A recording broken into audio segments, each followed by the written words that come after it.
Bacaan diambil dari Injil Markus. Inilah permulaan Injil tentang Yesus Kristus, Anak Allah. Seperti ada tertulis dalam kitab Nabi Yesaya, "Lihatlah, aku menyuruh utusanku mendahului engkau, ia akan mempersiapkan jalan bagimu. Ada suara orang yang berseru-seru di padang gurun, persiapkanlah jalan untuk Tuhan, luruskanlah jalan baginya." Demikianlah Yohanes Pembaptis tampil di padang gurun dan menyerukan, "Bertobatlah dan berilah dirimu dibaptis, dan Allah akan mengampuni dosamu." Lalu datanglah kepadanya orang-orang dari seluruh daerah Yudea dan semua penduduk Yerusalem, dan sambil mengaku dosanya, mereka dibaptis di sungai Yordan. Yohanes memakai jubah bulu unta dan ikat pinggang kulit, dan makanannya belalang dan madu hutan. Inilah yang diberitakannya, "Sesudah aku akan datang, ia lebih berkuasa daripadaku. Membungkuk dan membuka tali kasurnya pun aku tidak layak. Aku membaptis kamu dengan air, tetapi ia akan membaptis kamu dengan Roh Kudus." Demikianlah Injil Tuhan. Saudara-saudara yang terkasih, pada minggu ini kita merayakan Advent yang kedua. Umat Allah yang dicintai Tuhan, seorang utusan atau saksi Allah, mampu bersaksi tentang kebenaran karena karunia Allah sendiri. Kuasa bersaksi bukan berasal dari kehendak manusia, melainkan dianugerahkan sebagai perwujudan persekutuan utusan dengan pengutus, yakni Allah yang didahului oleh pertobatan hati. Sebagai pengikut Kristus, kita diberi kuasa karunia untuk menjadi saksinya melalui baptisan yang kita terima. Pertobatan hati yang didahului sebelum pencurahan akal oleh Allah memampukan utusan untuk berani bersaksi.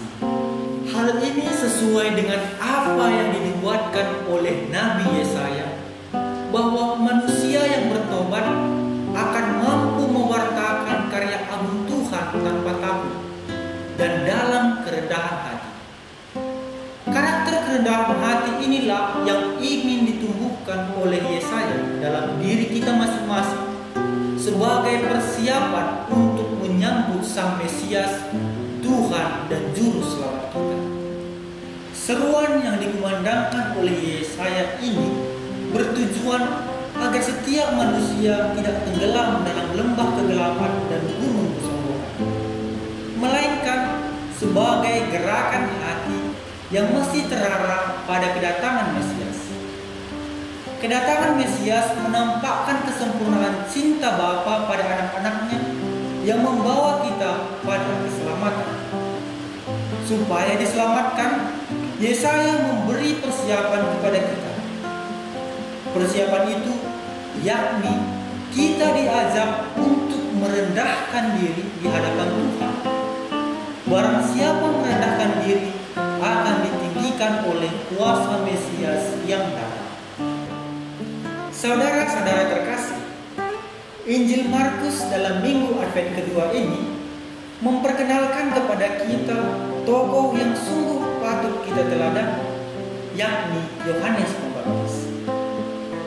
Ia adalah model seorang pribadi yang mempunyai sikap dasar hidup yang otentik. Ia juga merupakan tokoh yang sudah sejak lama dibuatkan sebagai utusan untuk mempersiapkan jalan bagi Tuhan. Sebagai utusan Allah, ia sungguh-sungguh menyadari kehadirannya. Mutu kehadirannya tertuju bagi hati manusia yang ditandai dengan perubahan tingkah. Dengan hidup sederhana, memakai jubah bulu unta dan ikat pinggang kulit, makanannya belalang dan madu hutan, ia membawa orang pada pertobatan, yang mana orang yang melihatnya mengakui keberdosaannya dan meminta dibaptis olehnya. Tetapi Yohanes hadir bukan untuk kemegahan dirinya, melainkan mengarahkan orang yang bertobat pada Dia, yang lebih besar daripadanya, yaitu Mesias.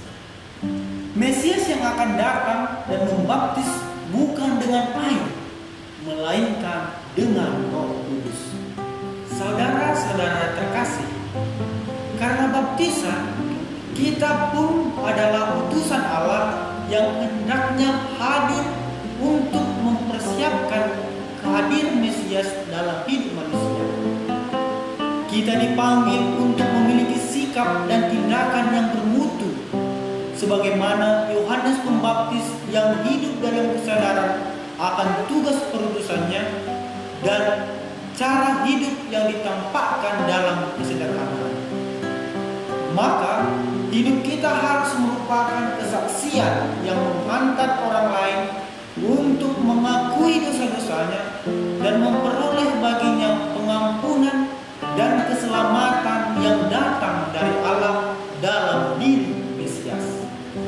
Mari kita senantiasa mendengarkan Allah yang bersabda. Dalam sabdanya ada ketetapan dan peraturan yang menjadi pedoman untuk menunjukkan arah jalan hidup kita dan membimbing kita untuk siap hati dan siap budi dalam menyambut Sang Mesias. Tuhan memberkati kita. Amin.